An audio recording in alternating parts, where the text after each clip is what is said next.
गेल्या रविवारी या ठिकाणी माणिकजोग धरणावरती आम्ही त्या ठिकाणी फार मोठा पाणी सोडण्याकरता म्हणून त्या ठिकाणी फार मोठ्या संख्येने त्या ठिकाणी आम्ही हे केलं होतं.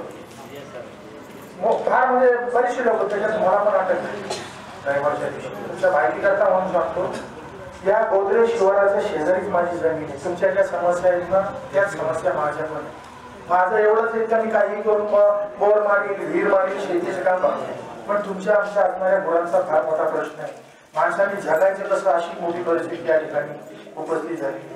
तालुक्याचे आमदार महोदयांनी या ठिकाणी तुम्ही पेपरला वाचताय पाण्याचं नियोजन कशा पद्धतीने केलेलं आहे. मी बोलायला गेलो तर ते म्हणतात येडगावचं पाणी आम्ही पातळीची लेवल करतो आणि ती पातळीची लेवल केल्यानंतर पाणी ढोचं पाणी आम्ही थांबवतो. आता येडगावच्या धरणाची लेवल करत असताना ते पाणी परत आम्ही ढोला आणू शकतो का? ते पाणी परत आम्ही नदी पात्रात आणू शकतो का? गोत्रेकरांना पुरू शकतो का? पिंपळगावकरांना पुरू शकतो का? किंवा मानसरोवर कुठे पंचक्रोशीतील सर्व लोकांना पुरू शकतो का? त्या कुठल्याही गोष्टीचा सारासार विचार न करता जुन्नर तालुक्याच्या लोकप्रतिनिधींनी आमदारांनी हे पाणी मोकाटपणे खाली सोडून दिले. 85% धरण भरला असताना सुद्धा आपल्याला या ठिकाणी प्यायला पाणी मिळत नाही. ज्या तालुक्याचे भाग्यविधाते आमदार सन्माननीय वल्लभशेठ बेंगे साहेब हे आमदार असताना 2012 साली माझ्या माहितीप्रमाणे 35% धरण भरलं होतं. 35% सुद्धा संपूर्ण या पंचक्रोशीतील नव्हे तर अख्ख्या तालुक्याला माणिकजोग कुकडी प्रकल्पातून पाणी पुरवण्याचं काम वल्लभशेठ बेंगेंनी केलं. 35% भरला असताना सुद्धा तुम्हाला काम कमी पाणी पडलं नाही आणि आता 85% भरून सुद्धा तुम्हाला पाण्यापासून वंचित राहावं लागतंय. आता तुम्ही लोकांनी या ठिकाणी काही बोरची समस्या मांडली, काही केटी तलावाची मांडली, काही इकडच्या वरच्या पादर तलावाची मांडली, कुणी विहिरीची मांडली. या संदर्भामध्ये ज्या काही गोष्टी आहेत त्या अतिशय बेंगे आपल्या समोर या ठिकाणी सविस्तरपणे सांगतीलच. परंतु जुन्नर तालुक्याचा विचार करता या मागील कालावधीमध्ये तालुक्याचे शिरूर लोकसभा मतदारसंघातील खासदार असतील आमदार असतील खासदार 4 वर्षामध्ये तुमच्याकडे गेल्या 5 वर्षामध्ये किती वेळा येतो. तर या लोकसभेच्या माध्यमातून 5 वर्षातून हा माणूस अमेरिकेमध्ये 3 वर्ष राहतो, 1 वर्ष महाराष्ट्रामध्ये राहतो आणि 1 वर्षामध्ये शेवटच्या 1 वर्षामध्ये म्हणजे 5 वर्ष गेल्या शेवटच्या निवडणुकांच्या कालावधीमध्ये इथे येतो.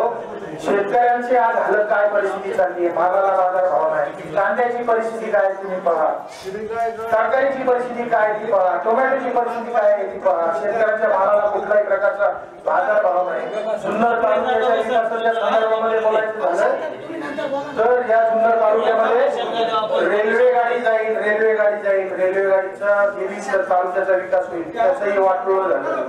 विमानतळ होईल, विमानतळाचं पण या ठिकाणी वाटोळ झालं. सगळ्या गोष्टींचं वाटोळ झालं आणि आता शेतकरी या ठिकाणी देश घडीला लागलेला आहे. तुम्हा मंडळींना या ठिकाणी आम्ही विनंती करण्यासाठी आलेलो आहे. समस्या ज्या आपल्या कायमच होतच राहतील. जशी जशी दिवस वाढत जातील तशी अनेक समस्या या ठिकाणी वाढतच राहणार. त्या समस्यांचं निराकरण करण्यासाठी त्या लोकप्रतिनिधींची आपण या ठिकाणी नियुक्ती करून देत असतो. तुम्हाला मी या ठिकाणी विश्वासाने सांगतो डॉक्टर अमोल कोल्हे यांची मला वाटतं तुम्ही मालिका पाहत असाल, संभाजी मालिका, शिवाजी मालिका. या तालुक्याच्या ठिकाणी छत्रपती महाराजांचा ज्या ठिकाणी जन्म झाला, ज्या ठिकाणी संभाजी महाराजांनी कार्यक्रम संभाजी महाराजांचा असणारा जो कार्यक्रम आहे तो कशा पद्धतीने वाईट आहे हा दाखवला गेला. त्याच्यावरती या अमोल कोल्हेंनी चांगल्या पद्धतीने संभाजी महाराज कसे होते, शिवाजी महाराज कसे होते त्यांचा इतिहास 123 देशांमध्ये या ठिकाणी प्रदर्शित करण्याचे काम डॉक्टर अमोल कोल्हेंनी केलेले आहे.